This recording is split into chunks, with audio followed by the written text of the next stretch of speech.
বিসমিল্লাহির রহমানির রহিম। আসসালামু আলাইকুম। আমার প্রিয় ঢাকা নয় নির্বাচনী এলাকার সর্বস্তরের জনগণ ও দেশবাসীকে জানাই ঈদের আগাম শুভেচ্ছা। ঈদ মুবারক। মাসব্যাপী সিয়াম সাধনার পর আমাদের মাঝে ফিরে এসেছে পবিত্র ঈদ উল ফিতর। রমজান আমাদের ত্যাগ ও ধৈর্যের শিক্ষা দিয়ে থাকে।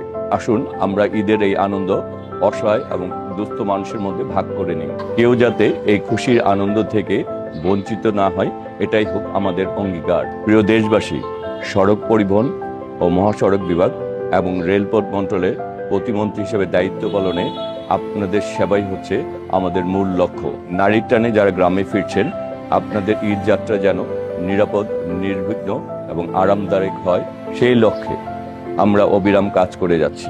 এবার সবাই সড়ক এবং রেলপথে নিরাপদে আপনাদের প্রিয়জনদের কাছে পৌঁছাতে পারবেন ইনশাল্লাহ। এটাই আমার প্রত্যাশা এবং প্রার্থনা। আপনাদের ভালোবাসা এবং আস্থাই আমাদের পথ চলার মূল শক্তি। মহান আল্লাহ আমাদের প্রিয় মাতৃভূমিকে শান্তিতে ভরিয়ে দিন।